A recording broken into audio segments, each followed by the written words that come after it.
या फिर कोई जॉब करती हैं या किस दिन छोड़ करके जाना पड़ा, तो बच्चा परेशान होगा, रोएगा उनको याद करके।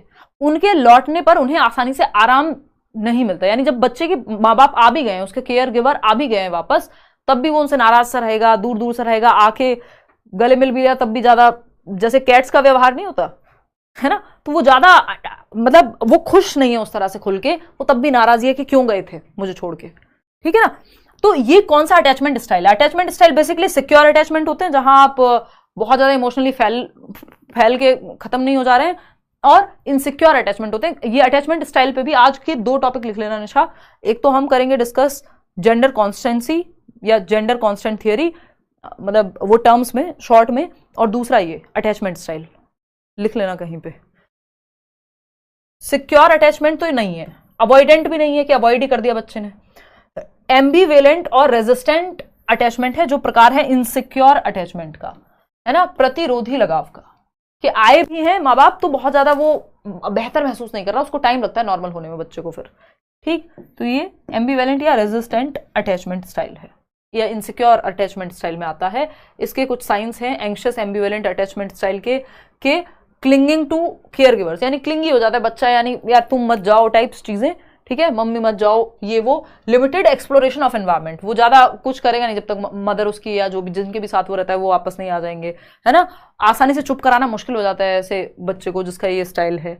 अब फियर ऑफ स्ट्रेंजर्स, अजनबी लोगों से डरना, ये सब हम डिस्कस करेंगे उसी में जो अभी हम अटैचमेंट स्टाइल की बात कर रहे थे। लास्ट क्वेश्चन है आज के लिए, फटाफट से आप लोग जवाब देंगे। क्वेश्चन नंबर 20 कहता है विच term refers to the ability to understand and share the feelings of another person and is crucial for social development, यानी कौन सा शब्द किसी अन्य व्यक्ति की भावनाओं को समझने और साझा करने की क्षमता को संदर्भित करता है और सामाजिक विकास के लिए महत्वपूर्ण है। मतलब कि वो कौन सा टर्म है, यानी ability to understand and share the feelings of another person, यानी दूसरे की भावनाओं को समझ पाना और शेयर कर पाना, या आप भी उससे रिलेट कर पा रहे हैं उस चीज से, ये कौन सी क्षमता है, कहां काम आती है? क्रूशियल फॉर सोशल डेवलपमेंट, सामाजिक विकास में। क्या आप लोगों सामाजिक विकास क्या, समाज में कैसे रहते हैं, कैसे जुड़ते हैं, दूसरे की समस्या में कैसे उसका साथ देते हैं, कैसे समझते हैं उसको, कैसे एक सौहार्दपूर्ण तरीके से सब मिलकर के रह सकते हैं, ठीक।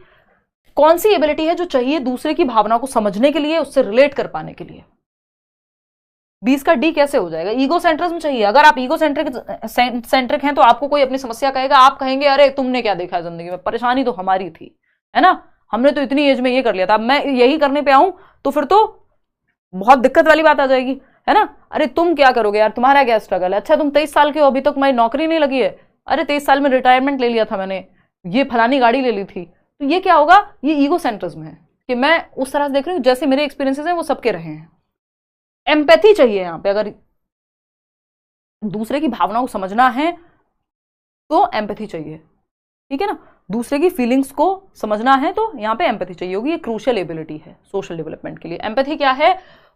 खुद को दूसरे के शूज में रख करके देख पाना, यानी सहानुभूति होती है, हाँ अरे यार बहुत बुरा हुआ तुम्हारे साथ, फील विल कुछ नहीं हो रहा आपको, बस दूर से सिंपैथी दे रहे हैं। सिंपैथी नहीं चाहिए टीचर को, क्लासरूम में बच्चे को भी सिंपैथी नहीं देनी, है ना। एम्पैथी चाहिए कि आप दूसरे के शूज में खुद को रख कर देख पाए। ब्रेकअप कभी हुआ होगा तब ही महसूस कर पाएंगे सच में ब्रेकअप का दर्द क्या होता है, ठीक है ना।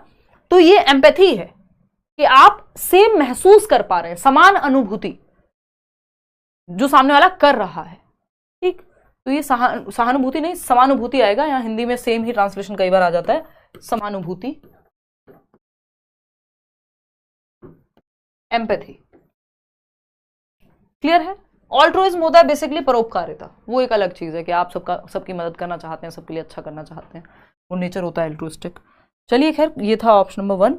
आगे बढ़ते हैं। एक बार किसी को ना 16 में आउट ऑफ 20 क्वेश्चंस कितने ठीक हुए पहले तो वो बता दो, फिर हम आएंगे क्वेश्चन नंबर 16 में। कई लोगों को डाउट होगा, है ना, मतलब दिक्कत आ रही है समझने में। ये टेलीग्राम चैनल पे विद आंसर्स ये PDF आपको मिल जाएगा। लेट्स लर्न स्क्वाड 8-9 लाख पता नहीं कितने लोग हैं, मतलब काफी लोग हैं। आई थिंक टीचिंग एग्जाम्स में सबसे बड़ा चैनल है, but how does it matter. Like share subscribe आप कर लीजिएगा, कमेंट्स में बता दीजिएगा। बाकी बी योर ओन कांस्टेंट, अपने साथ बने रहें, जमाना आपके साथ हो या ना हो, अच्छा समय चल रहा हो, बुरा समय चल रहा हो, है ना, खुशी हो दुख हो, अपने साथ आप सबसे पहले रहें, अपने आप को अपना कांस्टेंट बनाएं, बाकी सारी चीजें सेकेंडरी हैं, ठीक। तो आउट ऑफ 20 क्वेश्चंस कितने ठीक हो गए वो आप बता देंगे। और ये वाली सीरीज हम 9 बजे कंटिन्यू रखेंगे। Monday to Friday, in between कभी कभी किसी किसी दिन टर्म्स भी करते रहेंगे। और क्वेश्चन नंबर 16 में कई लोगों को जो है दिक्कत हो रही थी, उसको फटाफट से समझ लेते हैं। कल छुट्टी है, अगेन मेरा हैप्पी बर्थडे है ना। खुश होना चाहिए इंसान को, है ना। कई बार हम ही अपना क्रेज खत्म कर लेते हैं। अभी अब से 10 दिन पहले मेरा कोई प्लान नहीं था, कोई सेलिब्रेशन नहीं, कुछ नहीं, फिर अभी है प्लान, बाद में बताऊंगी कहानी। चलो आ जाओ क्वेश्चन नंबर 16 पे। अकॉर्डिंग टू पियाजे यानी पियाजे के अनुसार which of the following best describes the process of assimilation. आत्मसातीकरण की प्रक्रिया कौन सा एक ऑप्शन बेस्ट तरीके से दर्शाता है? पहला ऑप्शन है adapting existing schemas to incorporate new information. देखो पहले ना यहाँ पे एसिमिलेशन और एकोमोडेशन 1 सेकंड लगा करके, मतलब 1 मिनट लगा करके समझ लो। इक्विलिब्रियम के अंदर आते हैं ये, अडेप्टेशन की प्रक्रिया के अंदर आते हैं, अनुकूलन जिसको कहते हैं पियाजे की थ्योरी में। ठीक है, आप अडेप्ट करते हैं जैसी सिचुएशन होती है आसपास उसके हिसाब से। अनुकूलन के अंदर ये दोनों आ जाते हैं। पियाजे की थ्योरी नहीं देखी हो देख लेना, यूट्यूब पे हजारों हजार वीडियोज हैं, ठीक है ना। बहुत काम किया पिछले 8 सालों में, मतलब बहुत सारी क्लासेस ली उस सेंस में, बाकी बहुत तो कभी होता नहीं है, कितना भी कर लो। देखो एक बार एसिमिलेशन की जब हम बात कर रहे हैं तो आपकी, लेकिन हाँ ये सारी थियरीज आपको मिल जाएंगी, बहुत से मेरा मतलब ये है, एक बार सर्च करके देख लीजिएगा, यूट्यूब पे भी मिल जाएंगी। एसिमिलेशन और एकोमोडेशन, बात ठीक है, एसिमिलेशन और एकोमोडेशन, ठीक। आत्मसातीकरण, आत्मसात करना और समायोजन, ठीक, समायोजन, ठीक है जी। अब आत्मसात करने की जब हम बात कर रहे हैं यहां, तो आत्मसात करने से मेरा मतलब यहां है कुछ ऐड करना। ये सिंपल अगर भाषा में समझें तो आपने कुछ न्यू ऐड कर लिया, फिट कर लिया एग्जिस्टिंग स्कीमा में।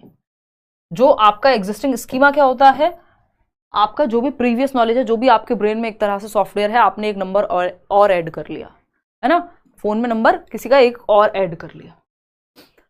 एसिमिलेशन क्या है, तो उसके लिए किसी और का मतलब निशा का एक और नंबर मैंने ऐड कर लिया, तो मैं गई निशा के नंबर में एक और नंबर ऐड कर दिया, एसिमिलेट कर लिया, एग्जिस्टिंग इन्फॉर्मेशन में फिट कर लिया नई इन्फॉर्मेशन को, ठीक। तो कुछ भी नया ऐड कर लिया एग्जिस्टिंग स्कीमा में या प्रीवियस नॉलेज में या एग्जिस्टिंग नॉलेज में। जो एग्जिस्टिंग का मतलब है जितना आज वर्तमान ज्ञान में कुछ और ऐड कर लिया, निशा के ही नाम पे एक और नंबर ऐड कर लिया, ये है एसिमिलेशन।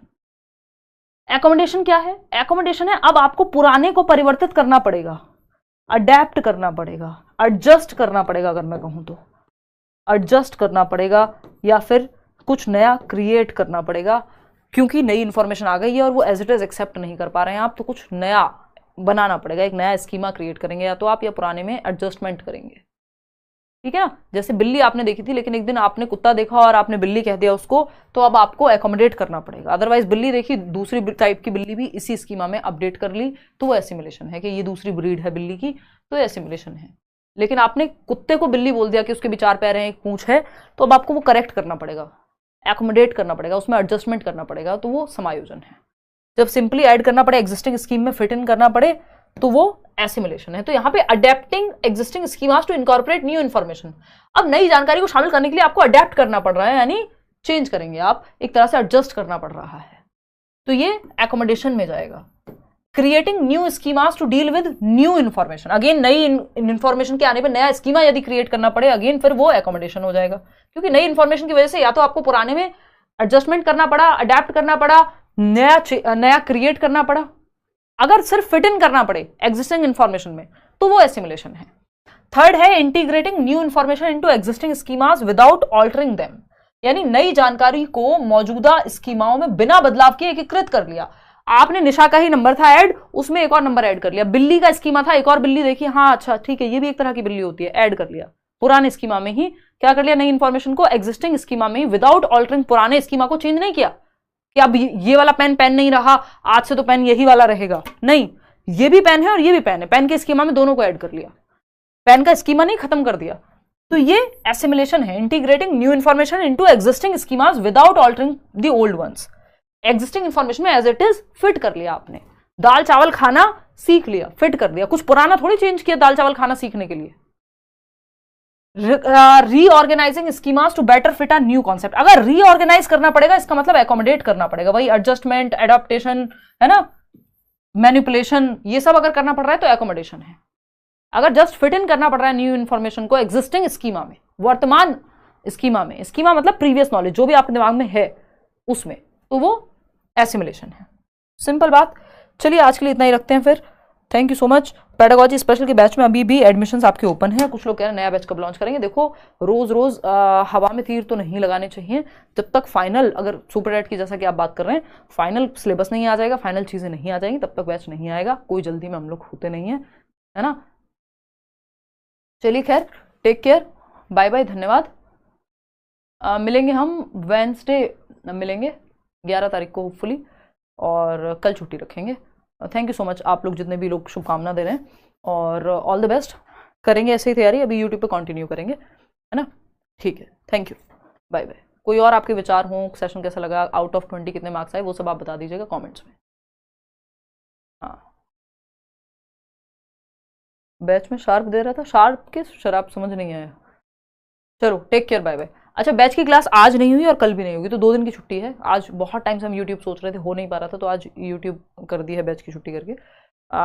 वेंसडे से दोनों ही जगह पे कंटिन्यू रहेगा साथ साथ, कोई टेंशन वाली बात नहीं है। चलिए टेक केयर।